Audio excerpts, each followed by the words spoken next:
this video, I'm going to tell you 5 different ways that you can target your ideal audience with your YouTube ads in 2022.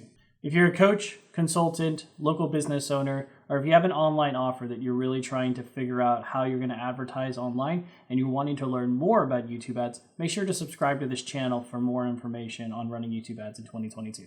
Hey, my name is Lloyd Dodgen. I run a YouTube advertising agency called the YouTube Ads Guy, where we help business owners like you figure out how to take your offer and run those on YouTube effectively. In the comments below, answer me this one question. What is the biggest struggle that you currently have with running YouTube ads?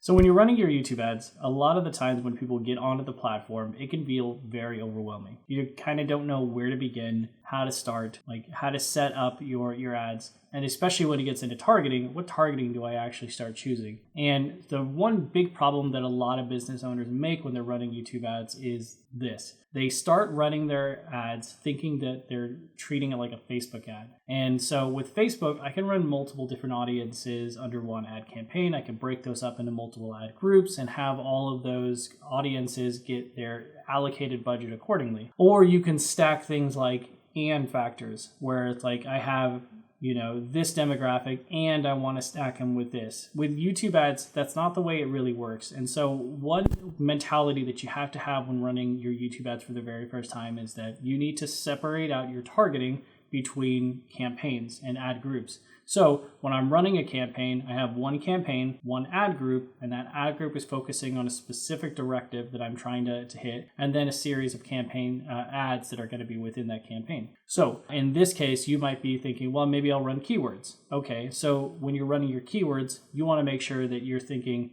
what keywords are grouped together, what makes sense, let's say anywhere from 5 to 10 keywords that have a correlation between each other.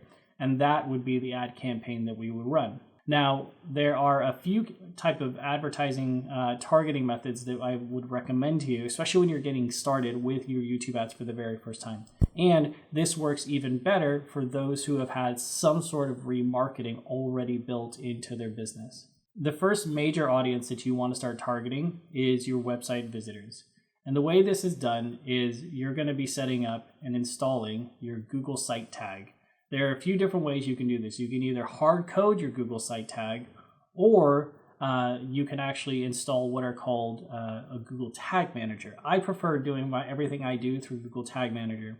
And so once you install your Google Tag Manager code, I have another video that actually shows that, how to go through creating your Google Tag Manager and getting that set up.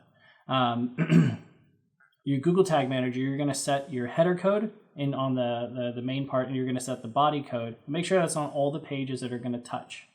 Now, there is 2 things you have to have on your Google Tag itself that are going to be necessary, or your Google Tag Manager, they're going to be necessary to link it back to your actual Google ad account that you're trying to track. 1, you need a conversion linker. This is going to make sure that all the conversions are connected with each other. And 2, you need a remarketing tag. And so when you're setting up this remarketing tag, it's going to ask you for a specific number. That number is actually the conversion ID that exists within the Google ad conversion that you're actually setting up. So you can take that code and actually put that into your Google Tag Manager, and it's very easy for you to be able to start having remarketing happen. So when that happens, now we can go into our next step, which is setting up our audiences. So when we go into tools and we go into Audience Manager, we are going to actually be setting up multiple different audiences that we have. One of the audiences that we're going to set up is website visitors. And so with website visitors, we're going to do everything for all website visitors.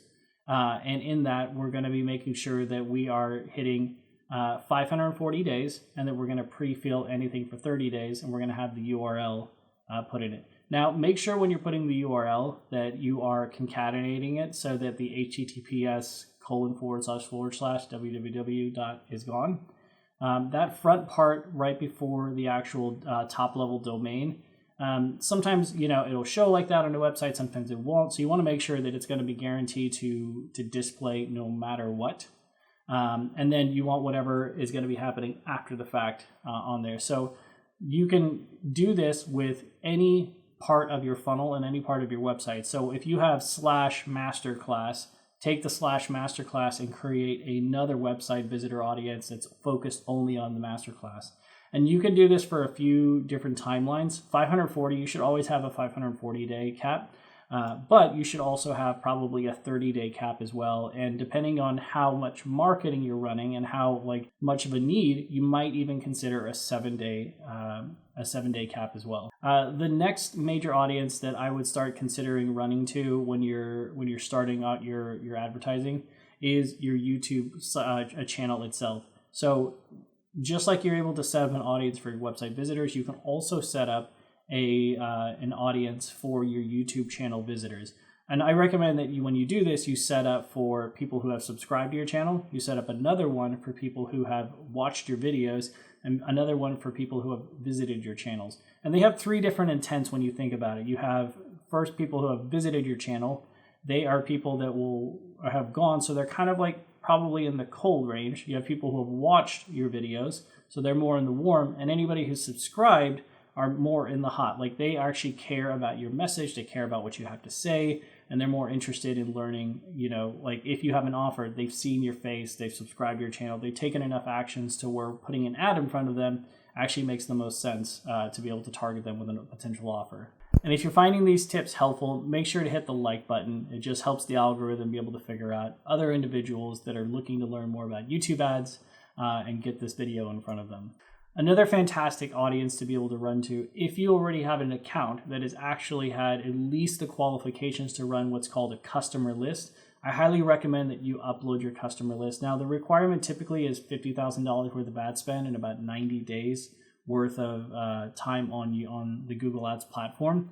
But if you've hit those qualifications by, say, running Google Ads before in the past, and now you're trying to transition into YouTube ads, uploading that customer list, targeting those individuals that are actually on your list as a remarketing audience, a fantastic way to be able to really hit a cold audience or a warm audience. And the reason for these first 3, the reason why I recommend them, anybody who's visited your website at least has some idea of who you are. Anybody who's gone to your YouTube channel also knows who you are. And anybody who's been on your customer list also knows who you are. And the reason that these are important is because in the beginning, when you're running your ads, you want to make sure that your offer, the video that you're actually creating toward your offer, is actually going to resonate with the right people. When you're running to a cold traffic, guess what? Most of the time, you're going to run to people who don't know you and therefore don't care about what you say unless you say the right thing at the right time to them. But if I have people that are already familiar enough with my message, I can figure out whether the creative I'm making actually is going to hit when I start taking it to a colder audience.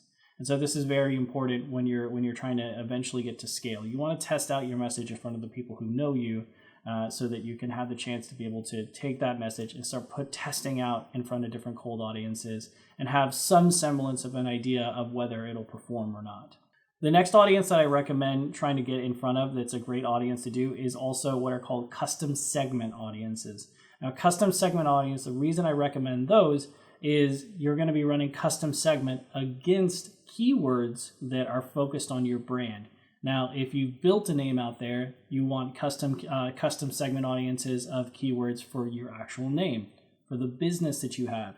If there's a specific set of keywords that you know that are targeted, like if I'm in the real estate brokerage niche and if I'm a person looking for a real estate brokerage, there are keywords that are clearly identifiable to that business, and you want to be able to target those and capture that audience just like you would with your Google Ads.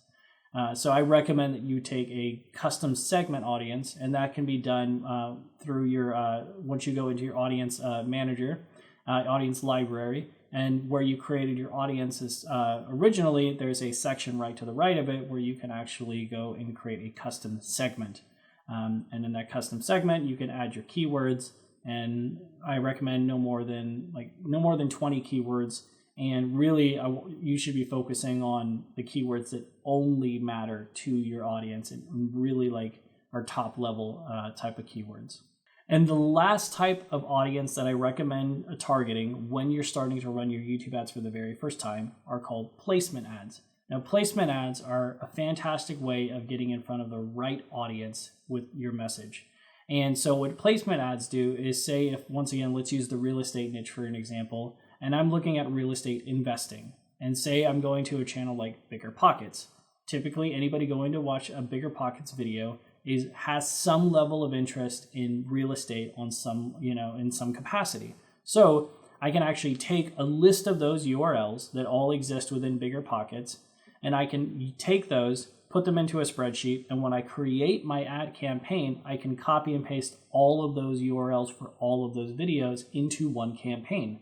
And so now I can target that in with the campaign that I create, and now I have a very focused set of placement, a focused set of ads, because I know, at least I can affirm to a certain degree, that the people watching those videos, like I said, are interested in real estate investing. So if you know that there is a coach out there, or there's somebody who is a influencer in the place that you're trying to get traction in, you might actually look for their channels and start, or a competitor, and look for their channels and start taking a list of their videos and basically creating a set of ads that target their YouTube videos alone. And that way, a few things happen in this process. One, you have your ad, which you can test to see how well it's working. Because if this is an audience that you know is interested in this, well, you can test your message and really figure out, is this message gravitating with this type of audience? And two, the second thing that will happen is that when you have these videos that you're realizing these videos are really starting to take root, and we're getting good click-through rate, we're getting good cost per lead, good cost per click, and in everything in between, then we can dig deeper into that video and go, what's the title of this video? What keywords are embedded in this title? What's the description? What keywords do they have in that? What are the tags? What's the metadata of this video itself? And so we can kind of extrapolate some of those keywords that they wanted to rank for that video itself, and then we can use those to start creating a list of potential keywords now that we can actually start targeting with our YouTube ads. And like I said, if any of this has been very valuable to you, make sure to hit the like and subscribe button for more content like this. And so to sum up everything that I've been talking about, there are a few different audiences you want to start taking into consideration when you're actually running your ads for the very first time. And that is your website revisitors. You want to target your YouTube channel revisitors. You want to target your custom lists that you have, if you have any. You want to go target any custom segment audiences based on keywords of individuals, of like your business itself. And lastly, you want to start targeting placements of competitors and other people in similar niches to you. These are 5 different audiences that are very helpful when running your YouTube ads for the very first time. They help you reduce the risk of your running your ads originally, and they help you figure out if your message is resonating with the people that have the greatest chance to be able to take interest in your offer. I hope this video has been helpful for you. For anybody that's interested, I do have a link down below, and it actually will provide you with a free YouTube advertising script, the same script framework that we use to help businesses generate tens of thousands of leads. Just click the link down below in the description and you'll be able to get access to it. Once again, my name is Lloyd Dodgen. If you're interested in more content around YouTube, make sure to watch the videos listed up here. Make sure to just subscribe and come back for more content in the future. Have a great day.